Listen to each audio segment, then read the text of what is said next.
तो अब अनफिल्टर्ड है। ठीक है, नमस्कार, मैं हूं नरेंद्र प्रस्ते, बाबा साहेब भीमराव अंबेडकर यूनिवर्सिटी लखनऊ से, और मेरे साथ हैं गौरव जी और अभिषेक जी। नमस्कार। नमस्कार। नमस्कार। हम पर्यावरण विज्ञान विभाग से हैं और अभी हम पीएचडी कर रहे हैं, पीएचडी के छात्र हैं।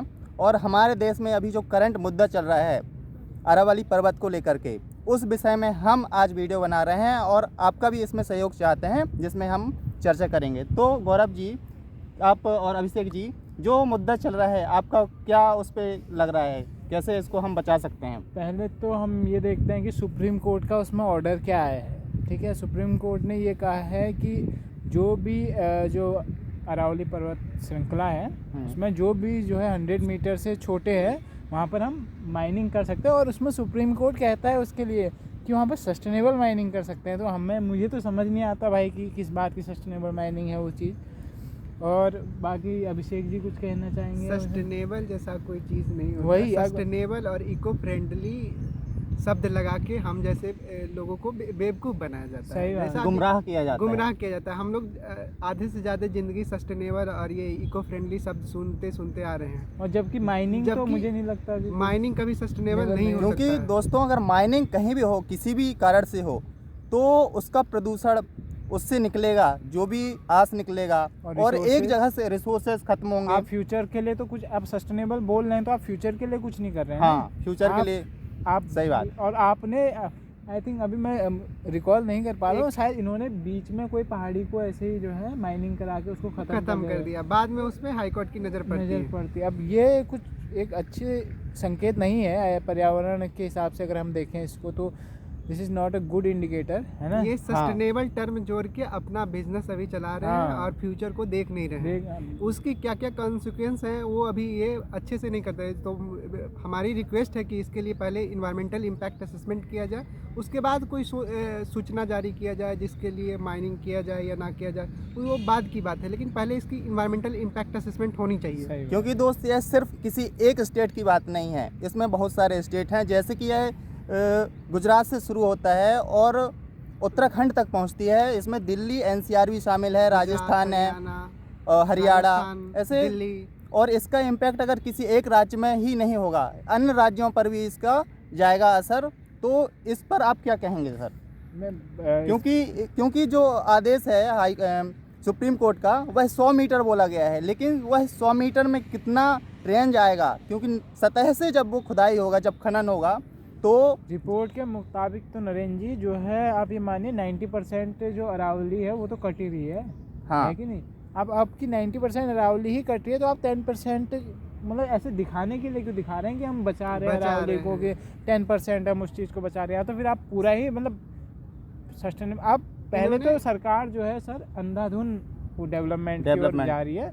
इसमें कोई सस्टेनेबिलिटी का तो कोई वही कॉन्सेप्ट ही नहीं आता। अब सस्टेनेबिलिटी की डेफिनेशन आप देखिएगा, उसमें कहीं ये नहीं लिखा है कि आप फ्यूचर जनरेशन को हार्म करें। आप जो है डेवलपमेंट के चक्कर में आप कुछ भी कर रहे हैं, आप किसी भी मतलब देख नहीं रहे हैं नेक्स्ट जनरेशन का क्या होगा, रिसोर्सेज का अंधाधुन इस्तेमाल कर रहे हैं। अब इसका जो है इम्पैक्ट ये देखिए कि आप जो मतलब रेगिस्तान है वहाँ से सैंड उड़ के आएगी, वो भी हार्म करेगी नेक्स्ट स्टेट्स को। और इससे बहुत से कॉन्सिक्वेंसेज हैं जो अभी हम ऐसे बहुत से क्लाइमेट पे तो तगड़ा इफेक्ट पड़ेगा, जिसको इतना आसानी से संभाल नहीं सकते हैं। नहीं संभाल सकते इसको। मैदानी इलाकों में जहाँ फ्लड आ सकते हैं, वहीं दिल्ली जैसे शहरों में प्रदूषण की लेवल बढ़ सकता है। और आप ये देखिए कि आप जो दिल्ली में पॉल्यूशन है वो भी तो राजस्थान में जाएगा, उससे नहीं जाएगा। जो दिल्ली में पॉल्यूशन है वो भी कहीं ना कहीं राजस्थान में, आप पर्वत जो है उसको ब्लॉक कर रहा है, तो दिल्ली का पोल्यूशन राजस्थान में भी तो जाएगा, एंटर करेगा। तो ये कहीं ना कहीं एक बहुत बड़ा इश्यू है। इस पे जो है सरकार को कहीं ना कहीं अपने डिसीजन को बदलना चाहिए। मेरे मुताबिक, मेरे पर्सनल व्यू है कि उनको अपने डिसीजन पे थोड़ा इम्प्रूव करना चाहिए।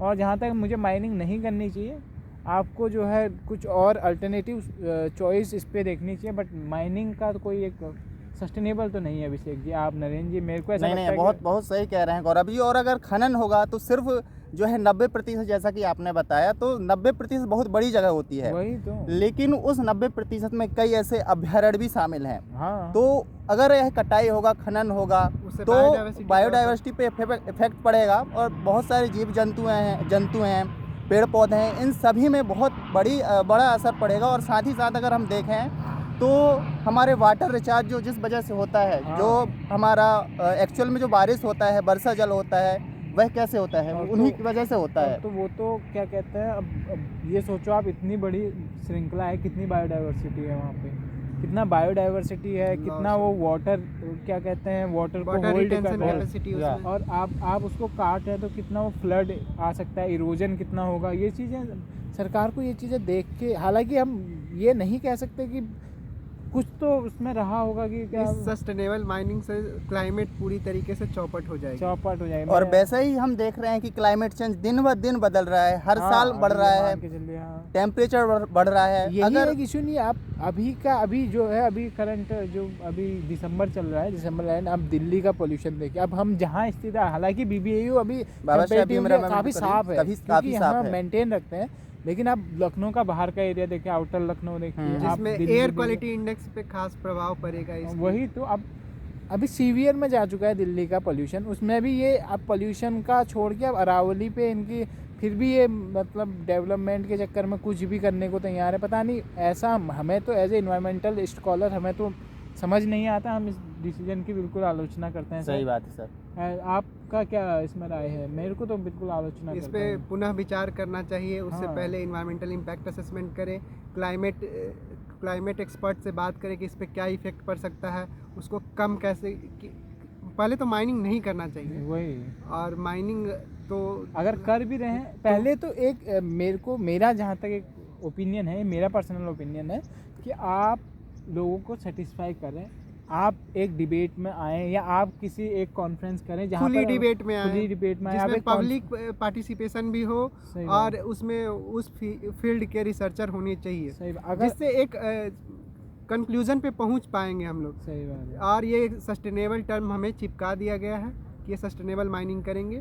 बिजनेसमैन सस्टेनेबल माइनिंग नहीं करते हैं, वो ये सिर्फ सबको पता है, ये तो फिर वो एक्सट्रैक्शन करते हैं, और ऐसा एक्सट्रैक्शन करते हैं कि कुछ बचाते नहीं हैं। ठीक मतलब है। इस मुद्दे को अगर हम कहें कि हमारे देश में बहुत सारे विश्वविद्यालय हैं, IITs हैं, हाँ। इन सभी के जो एनवायरमेंटलिस्ट जितने प्रोफेसर हैं, जो शोध छात्र हैं, और जो 4-5 जो राज्य लगते हैं, NCR दिल्ली है, उन सभी जगहों से जो है हमको एक जगह ऐसा बनाना चाहिए जिसमें हम सभी लोग जो है शामिल होकर के इस मुद्दे को रखें। और एक आपने सवाल जवाब जवाब को आप अगर आपके मतलब हमारे सवालों का जवाब दे पाए सरकार, और हमें संतुष्ट कर पाए, तो आप कीजिए माइनिंग। अगर हम सही बात अगर है। जनता संतुष्ट है तो फिर हाँ। आप क्योंकि definitely यह आप mining- ऐसा मुद्दा है जिसमें जनता का संतुष्ट होना बहुत ज़रूरी और है। अरावली सिर्फ वो कल्चरल सेंटिमेंट्स भी उसमें जुड़े हैं, और डिफरेंट जो है कल्चरल सेक्युलर से ग्रुप ज़्यादा वो क्योंकि climate अगर पे इस असर पे डाल रहा इम्पैक्ट है। पड़ेगा तो डायरेक्टली और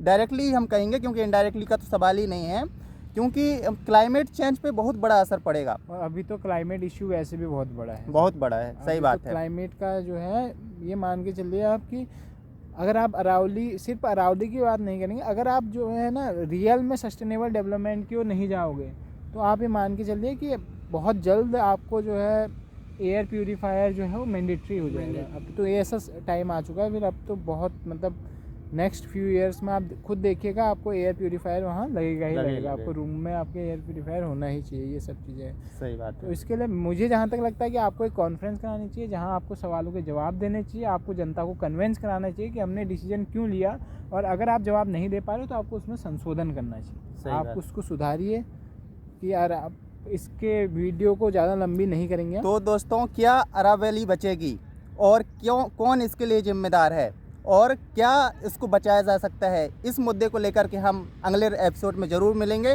तब तक के लिए धन्यवाद। आप ज़रूर इस विषय को ज़्यादा से ज़्यादा साझा करें और लोगों को जागरूक करें। आभार, धन्यवाद। Bye bye.